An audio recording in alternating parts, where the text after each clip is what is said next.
Nous, on croit énormément en Afrique, d'accord? On fait tout pour que l'infrastructure, déjà qui est la base, soit à la norme internationale.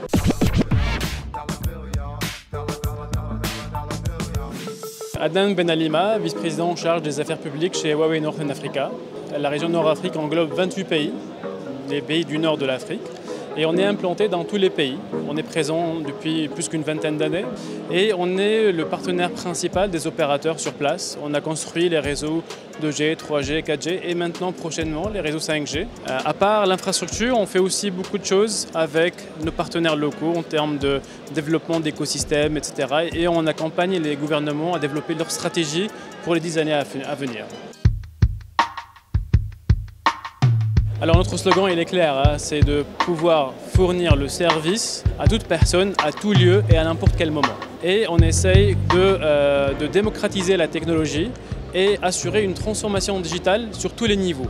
Maintenant on parle de transformation digitale sur le secteur B2B surtout, parce qu'on doit trouver l'éthique dans plusieurs scénarios de l'économie et c'est quelque chose dans lequel on œuvre vraiment pour que les choses aboutissent et surtout que le digital c'est le seul moyen maintenant d'assurer une croissance saine au niveau des économies et d'après les statistiques, l'économie digitale elle est 6 fois plus rapide en termes de croissance que l'économie traditionnelle, donc franchement il y a vraiment un bon coup à jouer dans notre région. La 5G en fait c'est une suite technologique, c'est pas une rupture. La 5G apporte des choses nouvelles. Elle apporte 3 choses principalement. La première, c'est une connectivité plus importante. On parle d'un débit 10 fois plus rapide que la 4G. Elle apporte l'aspect temps réel, puisque la connexion, elle s'établit sans latence. D'accord ? Et la troisième chose, c'est de pouvoir connecter des centaines de milliers d'objets et d'humains en même temps dans une petite zone. La combinaison de ces 3 facteurs-là, on peut vraiment imaginer des scénarios multiples, surtout dans l'industrie et dans plusieurs secteurs de l'économie. Nous, on est prêts. D'ailleurs, même nos produits qu'on vendait sur la 4G, par exemple, aux opérateurs, ils sont ce qu'on appelle 5G ready. Ça veut dire qu'en quelques clics, enfin avec des upgrades software, ils sont prêts pour être exploités en 5G. On ne va pas tout enlever et ramener une nouvelle couche, ça n'a pas de sens. Donc depuis maintenant un petit moment, nos produits ils sont 5G ready et du coup le moment voulu où il y a vraiment possibilité de lancer le service 5G, nous on sera prêt pour accompagner nos partenaires locaux, les opérateurs notamment, pour lancer la 5G. Il y a des pays qui sont très avancés, par exemple la Tunisie maintenant, on a un workshop avant la fin de l'année pour définir exactement le timeline, mais normalement ça sera en 2023.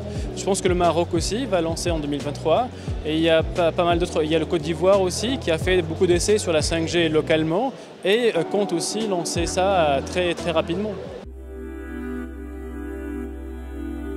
Oui, en fait, nous, on intervient essentiellement sur 2 programmes. Le premier, c'est un programme éducatif qui vise à accompagner le monde universitaire à suivre les évolutions technologiques comme les dernières technologies comme l'intelligence artificielle, les big data, les clouds, la 5G.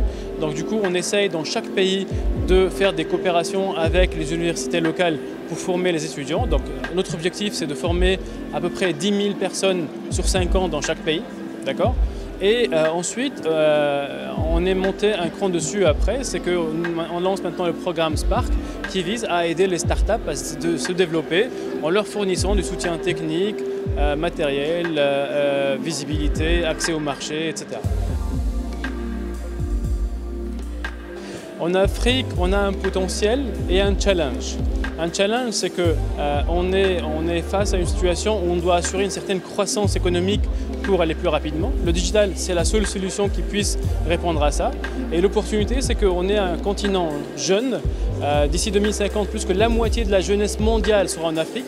D'accord ? Ce qui donne vraiment un potentiel énorme et surtout que cette jeunesse, elle est très créative, on le voit déjà, à partir de maintenant, elle est très créative et avec l'outil digital, je pense qu'il n'y aura plus de limites ni de frontières physiques, le monde va leur appartenir, il faudra juste les encadrer et mettre à leur disposition les bons moyens pour que les choses évoluent rapidement et normalement.